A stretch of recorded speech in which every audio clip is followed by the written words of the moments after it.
مملکت کے دارالحکومت میں نئے ترقیاتی پروجیکٹ کا قیام عمل میں لایا گیا ہے۔ سعودی ویژن 2030 کے تحت مسلسل نئے پروجیکٹ سامنے آ رہے ہیں۔ ولی عہد شہزادہ محمد بن سلمان نے ریاض میں نیو مربع ڈیولپمنٹ کمپنی کا اعلان کیا ہے۔ سعودی پریس ایجنسی کے مطابق کمپنی ریاض میں دنیا کا سب سے بڑا ڈاؤن ٹاؤن تعمیر کرے گی۔ منصوبے کا مقصد دارالحکومت کو ویژن 2030 کے اہداف سے ہم آہنگ اور سرمایہ کاری کے لیے پرکشش بنانا ہے۔ منصوبے میں تعمیرات میں اعلیٰ معیار کے علاوہ سبزہ زاروں اور واکنگ ٹریک کا اہتمام کیا جائے گا۔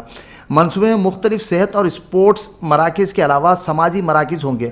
علاوہ ازیں ٹیکنالوجی اور ڈیزائننگ کی معیاری یونیورسٹی ہوگی، جبکہ عالمی معیار کا تھیٹر اور تفریح کے لیے 80 سے زیادہ مقامات ہوں گے۔ منصوبے کا مقصد وقوع شارع شاہ سلمان اور شاہ خالد کے درمیانی علاقے میں ہے، جو مجموعی طور پر 19 کلومیٹر پر رقبے پر مشتمل ہے۔ یہاں کئی منزلہ عمارتیں تعمیر ہوں گی، جن میں لاکھوں خاندانوں کو آباد کیا جا سکتا ہے۔ مجموعی طور پر اس میں 104 رہائشی یونٹ ہوں گے، جبکہ 1.4 ملین مربع میٹر رقبے کے آفیسز ہوں گے۔